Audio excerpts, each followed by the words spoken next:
Septembre 1946. Un physicien japonais nommé Ryoki Sagane descend d'un avion de transport militaire à Albuquerque, au Nouveau-Mexique. Il a été invité par des scientifiques américains à visiter le laboratoire de Los Alamos, le berceau de la bombe atomique. Un peu plus d'un an auparavant, 2 armes mises au point dans cet établissement avaient détruit Hiroshima et Nagasaki, tuant plus de 200 000 personnes et mettant fin à la guerre. Sagan avait lui-même travaillé sur le projet japonais de bombe atomique pendant le conflit, un effort désespéré qui n'avait abouti à rien. À présent, il s'apprête à découvrir pourquoi le Japon n'avait en réalité jamais eu la moindre chance. Ce qu'il va voir le laissera sans voix. L'écart entre les programmes nucléaires japonais et américains n'était pas seulement grand, c'était un gouffre si immense que le Japon jouait pratiquement à un tout autre jeu. Sagane n'est pas un physicien ordinaire. Avant la guerre, il avait étudié à l'Université de Californie à Berkeley sous la direction d'Ernest Lawrence, l'un des plus grands physiciens nucléaires américains. Il avait travaillé aux côtés de scientifiques qui deviendraient plus tard des figures clés du projet Manhattan et avait publié des articles sur la recherche utilisant le cyclotron. Lorsque la guerre éclata, Sagan rentra au Japon et fut recruté dans le programme atomique japonais baptisé Projet Nigo. Il passa des années à tenter d'enrichir l'uranium à l'aide d'appareils à peine fonctionnels, avec des ressources ridiculement insuffisantes et un financement qui peinait à maintenir l'électricité allumée. Alors qu'il s'approche de Los Alamos pour la première fois, il ignore encore ce qu'il s'apprête à découvrir. Parmi les scientifiques américains qui l'ont invité, se trouvent certains de ses anciens collègues. Ils veulent lui montrer ce qu'ils ont construit. Peut-être y a-t-il dans ce geste une pointe de cruauté exhibée à un scientifique vaincu l'ampleur de la supériorité américaine. Mais il existe aussi une véritable camaraderie scientifique. Ces hommes avaient travaillé ensemble avant que la politique et la guerre ne les séparent. Et il y a un objectif plus sombre encore démontré à la communauté scientifique japonaise, que toute velléité future de développement nucléaire militaire serait vaine, car l'avance américaine est insurmontable. Tandis que l'escorte militaire de Sagan l'emmène sur les routes sinueuses de la montagne menant à Los Alamos, il tente d'imaginer ce qu'il va voir. Il connaît les principes de base de la conception d'une bombe atomique grâce à ses propres recherches. Il faut de l'uranium enrichi ou du plutonium, une ingénierie de précision pour créer la masse critique d'innombrables calculs et essais. Le Japon avait tenté tout cela et échoué à chaque étape. Mais Sagan suppose que les Américains ont dû affronter les mêmes difficultés et qu'ils ont réussi grâce à quelques percées ingénieuses ou à une solution élégante que les scientifiques japonais auraient manqué. Il est sur le point d'apprendre à quel point cette idée est fausse. Los Alamos est situé sur un plateau isolé du désert du Nouveau-Mexique, choisi précisément pour son isolement. Dès son arrivée, Sagan est stupéfait par l'ampleur du site. Ce n'est pas un laboratoire, c'est une ville entière. Des bâtiments s'étendent dans toutes les directions, ateliers de mécanique, installations d'essais, bureaux administratifs, logements, écoles, églises, même un cinéma. Des milliers de personnes y vivent et y travaillent. Son escorte lui mentionne avec désinvolture qu'à son apogée, Los Alamos employait plus de 6 000 personnes. 6 000. Le programme atomique japonais n'avait compté au total que moins de 100 scientifiques et techniciens travaillant à temps partiel. Sagan est ensuite conduite auprès de Robert Oppenheimer, le directeur scientifique du projet Manhattan. Oppenheimer se montre courtois, parle avec lui de leur passion commune pour la physique, tout en évitant soigneusement d'évoquer directement les effets des bombes sur le Japon. Il lui propose de visiter certaines installations de recherche non classifiées. Même avec les restrictions de sécurité, ce que Sagan sera autorisé à voir suffira à tout dire. Il commence par les installations de cyclotron, et c'est là que Sagan reçoit son premier choc. Avant la guerre à Berkeley, il avait travaillé sur le cyclotron de 60 pouces de Lawrence, alors le plus grand au monde, une machine magnifique, un triomphe d'ingénierie capable d'accélérer les particules à des énergies jusque-là inégalées. Le Japon avait essayé d'en construire pour la séparation isotopique et la recherche nucléaire, mais ces dispositifs étaient minuscules et bricolés avec les matériaux disponibles. Le cuivre était rare, les aimants faibles, les alimentations électriques instables. Le plus grand cyclotron japonais atteignait à peine 1/10 de la puissance de la machine de Berkeley, et même ce modeste appareil fut détruit par un bombardement avant d'avoir produit des résultats utiles. À présent, Sagan se trouve devant des cyclotrons qui éclipsent tout ce qu'il aurait pu imaginer. Ces monstres consomment plus d'électricité que des villes japonaises entières. Les aimants seuls pèsent des tonnes faites de cuivre qu'aucune fonderie japonaise n'aurait pu obtenir, même en fondant chaque fil électrique du pays. Oppenheimer lui glisse avec simplicité que ces appareils sont en réalité les plus petits cyclotrons de recherche. Les équipements de production industrielle utilisés pour le projet Manhattan se trouvent ailleurs à Oak Ridge et Hanford et font paraître Los Alamos minuscule en comparaison. Sagan interroge alors son hôte sur l'alimentation électrique, l'un des problèmes insurmontables du Japon. Un programme nucléaire sérieux exige d'énormes quantités d'électricité. Or, le réseau japonais était déjà insuffisant pour les besoins civils et les bombardements américains avaient détruit une grande partie de l'infrastructure. Les laboratoires de recherche devaient souvent cesser toute activité faute de courant. Oppenheimer explique que Los Alamos dispose de son propre système d'énergie dédié. Le site d'Oak Ridge fut construit à proximité des barrages de la Tennessee Valley Authority, précisément pour bénéficier de leur puissance. Le projet Manhattan a consommé plus d'électricité que bien des nations entières. Au plus fort de ces opérations, l'installation d'Oak Ridge utilisait à elle seule plus de courant que tout le royaume de Belgique. Ils se rendent ensuite aux installations de calcul, et là, Sagan est pris d'une émotion proche des larmes. Devant lui s'étendent des rangées de calculatrices mécaniques manipulées par des équipes entières de techniciens et des salles pleines de machines IBM à cartes perforées traitant des données. Les Américains lui expliquent que des milliers de calculs étaient nécessaires pour modéliser les réactions nucléaires, prédire le rendement des bombes et optimiser les conceptions. Les Américains avaient engagé des centaines de mathématiciens, dont de nombreuses femmes travaillant jour et nuit à résoudre des équations. La puissance de calcul disponible pour les scientifiques du projet Manhattan dépassait de plusieurs ordres de grandeur tout ce que le Japon possédait. Sagan repense à sa propre expérience au Japon. Les calculs se faisaient à la main par quelques chercheurs isolés, à l'aide de règles à calcul et de machines mécaniques qui tombèrent souvent en panne. Les équations complexes demandaient des semaines de travail. Il fallait constamment recourir à des approximations, à des estimations intuitives, faute de pouvoir calculer avec précision. Ici, les Américains avaient littéralement industrialisé les mathématiques des équipes entières de calculateurs humains, soutenus par les machines les plus perfectionnées du monde, testaient des centaines de variantes, modélisaient d'innombrables scénarios et optimisaient chaque paramètre. Les scientifiques japonais travaillaient dans l'obscurité devinant les solutions. Les Américains, eux, avaient inondé le problème de lumière computationnelle. Puis on conduit Sagan dans les ateliers de mécanique, et là, il est au bord de l'effondrement. La fabrication de précision était le talon d'Achille du Japon. Construire une bombe atomique exige des tolérances de l'ordre du millième de pouce. Les pièces doivent s'ajuster parfaitement, les métaux être usinés à la limite extrême des capacités industrielles.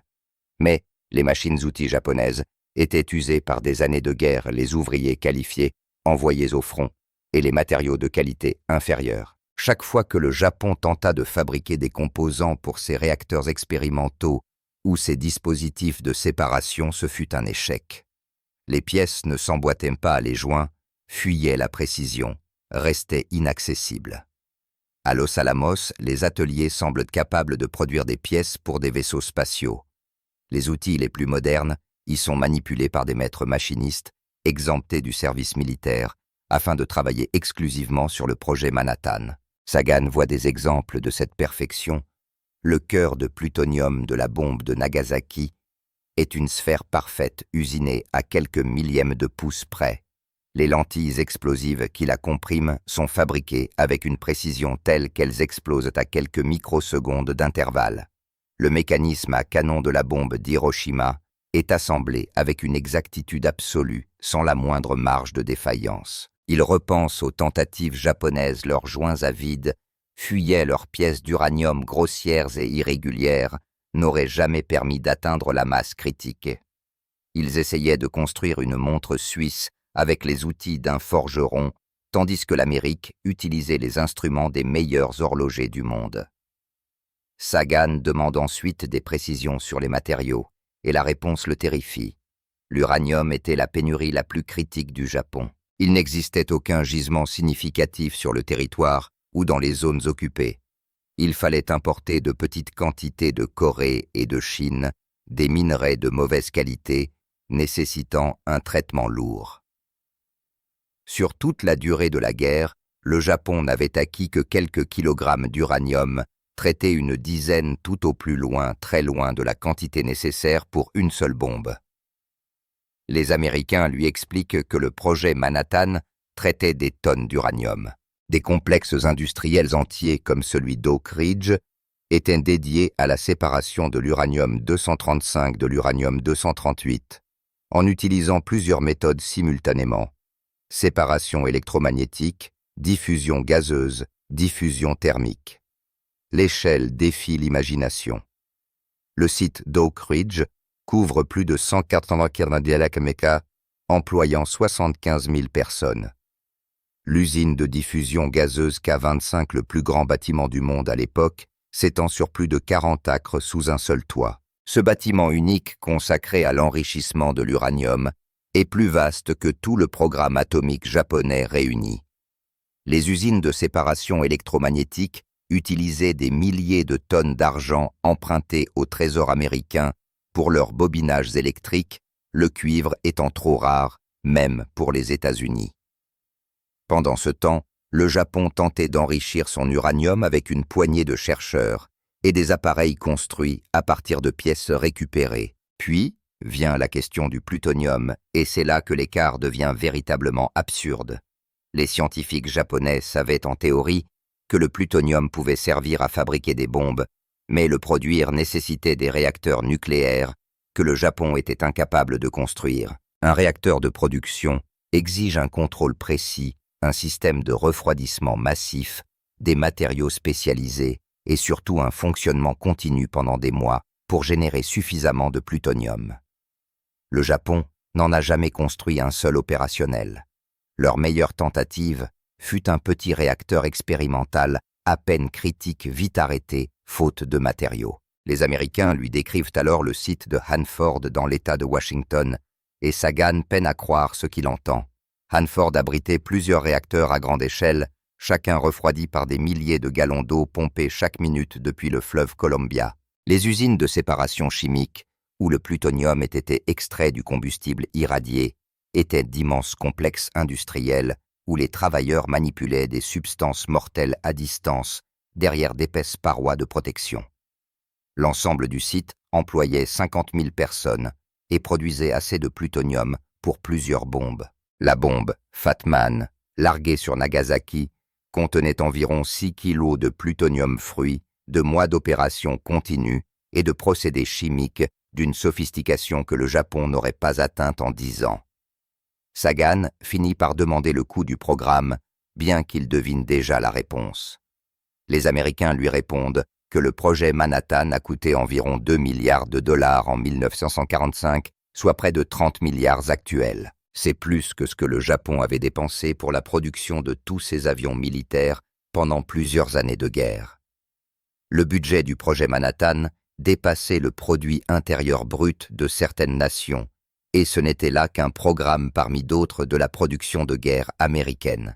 Le budget du programme atomique japonais était d'environ 2 millions de yens, soit à peine 200 000 dollars au taux de change de guerre, une somme insuffisante pour construire une seule usine de production, encore moins un complexe industriel s'étendant sur plusieurs États. Les scientifiques japonais devaient supplier pour chaque gramme d'uranium, chaque pièce d'équipement, chaque heure d'électricité.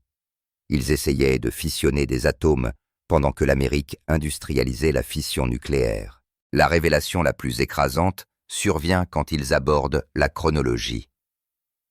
Sagan apprend que les États-Unis ont lancé un effort sérieux pour la bombe atomique en 1942, se sont pleinement engagés après Pearl Harbor et disposaient d'une arme opérationnelle dès juillet 1945, 3 ans et demi seulement entre le début du projet et l'essai réussi.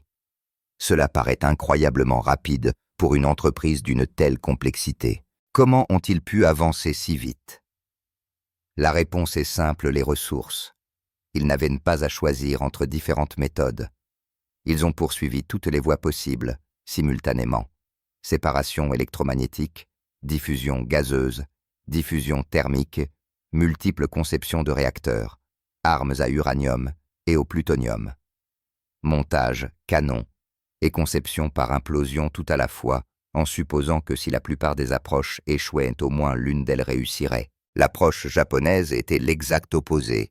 Il fallait choisir avec parcimonie parce que les ressources étaient drastiquement limitées. Ils se sont concentrés sur la séparation de l'uranium parce qu'ils ne pouvaient pas construire de réacteurs de production. Ils ont utilisé la séparation électromagnétique parce qu'ils n'avaient pas l'outillage nécessaire pour la diffusion gazeuse. Chaque décision était contrainte par la rareté, et même en concentrant ainsi leurs efforts, les progrès furent quasi nuls. En août 1945, le Japon était probablement à 5 ou 10 ans d'avoir assez de matières fissiles pour un seul engin rudimentaire, à supposer que la guerre n'eût pas pris fin et que les ressources fussent miraculeusement devenues disponibles. Sagan demande alors des détails sur l'essai du site Trinity, la première détonation atomique de juillet 1945. Les Américains lui montrent des photographies et des films de l'essai, le champignon s'élevant dans la stratosphère, le sable du désert fondu en verre radioactif, l'onde de choc visible se propageant à la surface. Oppenheimer cite sa phrase célèbre tirée de la Bhagavad Gita « Maintenant, je suis devenu la mort, le destructeur des mondes ». Sagan comprend alors que les Américains avaient une telle confiance dans leur conception qu'ils pouvaient se permettre de gaspiller l'équivalent d'une bombe entière de plutonium simplement pour vérifier que cela fonctionnait. Le Japon n'aurait jamais pu se permettre un tel essai, même s'il avait réussi à construire une arme. L'ogive d'essai représentait à elle seule plus de ressources que tout le programme japonais. La conversation prend ensuite une tournure plus sombre. Sagan apprend que la bombe d'Hiroshima à l'uranium n'a jamais été testée au préalable. Les Américains étaient si sûrs du concept du montage canon qu'ils l'ont utilisé directement sur une ville. Leurs calculs et leur fabrication étaient si précis qu'ils savaient qu'il fonctionnerait. Et il fonctionna exactement comme prévu, 15 kilotonnes, 4000 d'habitations détruites, environ 70 000 morts sur le coup. La bombe de Nagasaki reposait sur le même mécanisme que l'engin testé à Trinity, le même dispositif d'implosion au plutonium, et produisit environ 21 kilotonnes, tuant immédiatement quelques 40 000 personnes. Ce n'étaient pas des expériences, c'étaient des produits manufacturés selon un cahier des charges livré sur cible et exécutant parfaitement leurs fonctions. Sagan pense aux scientifiques japonais du projet Nigo, de brillants hommes, des chercheurs dévoués, des patriotes, qui s'efforçaient désespérément de doter le Japon d'une arme susceptible de changer le cours de la guerre. Ils n'ont pas échoué par manque d'intelligence ou de dévouement, mais parce qu'on leur demandait l'impossible. Construire une bombe atomique exige plus que des connaissances scientifiques. Il faut une capacité industrielle à une échelle que seule l'Amérique possédait, des ressources que le Japon même, à son apogée d'avant-guerre, n'aurait pu rassembler un réseau électrique, une base manufacturière, un approvisionnement en matériaux et un vivier d'ouvriers qualifiés dont le Japon était dépourvu. Les Américains parcourent avec Sagan la physique théorique, et là au moins, il peut suivre la science de base n'est plus secrète, pas les principes fondamentaux, en tout cas, calcul de masse critique, multiplication neutronique, sections efficaces de fission. Les scientifiques japonais comprenaient la majeure partie de cette théorie. Ils comptaient parmi eux des physiciens brillants capables de dériver les mêmes équations que leurs homologues américains. Mais savoir concevoir une bombe et parvenir réellement à la construire sont deux défis totalement différents. Le Japon possédait le savoir. L'Amérique, elle, possédait le savoir et la capacité industrielle pour le concrétiser. À la fin de la visite, l'un des scientifiques américains dit quelque chose qui frappe Sagan. Comme un coup physique, le projet Manhattan n'était même pas l'effort de guerre principal des États-Unis.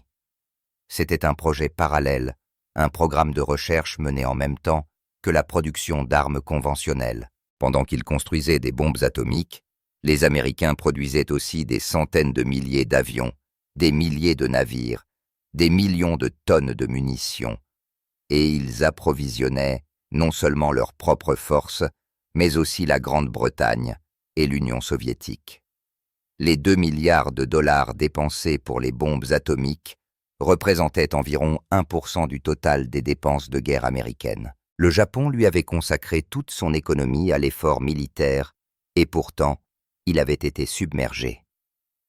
L'Amérique, en déployant seulement une fraction de ses moyens sur le projet nucléaire, avait atteint une suprématie absolue, tout en consacrant 99% de son effort à la guerre conventionnelle. Sagan demande alors pourquoi on lui montre tout cela. Quel est le but de démontrer à quel point le Japon était sans espoir dépassé à tous les niveaux? L'un des scientifiques américains, peut-être un ancien camarade de Berkeley, lui répond avec franchise. Le monde est entré dans l'ère atomique. Le pouvoir de détruire une ville entière avec une seule bombe existe désormais. L'Amérique veut que le Japon comprenne qu'il serait vain de poursuivre le développement d'armes nucléaires. L'écart est trop grand, les ressources nécessaires trop immenses. Le Japon doit se concentrer sur la reconstruction pacifique, pas sur la renaissance militaire.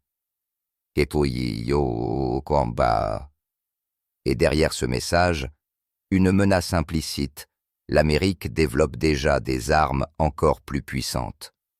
Les bombes de 20 kilotonnes qui ont détruit Hiroshima et Nagasaki ne sont que le début. Des armes thermonucléaires capables de faire paraître ces bombes comme de simples pétards sont théoriquement possibles. Lorsque Sagan se prépare à quitter Los Alamos, on lui offre un petit morceau de minerai d'uranium trié, en souvenir un objet qui, pendant la guerre, aurait valu plus que l'or au Japon. Désormais, ce n'est plus qu'un presse-papier. De retour au Japon, il rend compte de sa visite à ce qu'il reste de la communauté scientifique nationale. Son message est sans ambiguïté. Le Japon n'a jamais eu la moindre chance. La bombe atomique n'a pas été créée parce que l'Amérique avait des scientifiques plus intelligents, mais parce qu'elle pouvait engloutir des ressources illimitées dans un problème jusqu'à le résoudre. L'échec du Japon n'était ni scientifique ni intellectuel, il était industriel et économique. Des années plus tard, Sagan écrira sur son expérience à Los Alamos. Il décrira le choc ressenti en voyant ce que les Américains avaient bâti pendant que le Japon luttait avec du matériel défectueux et des pénuries sans fin. Il parlera de l'impact psychologique d'avoir compris à quel point son pays avait été complètement dépassé, non seulement dans le domaine des armes atomiques, mais dans tous les aspects de la guerre industrielle moderne. La bombe atomique n'en fut que la manifestation la plus spectaculaire d'une vérité plus vaste. La guerre moderne se gagne autant dans les usines que sur les champs de bataille, et les usines américaines étaient sans l'ombre d'un doute incomparable.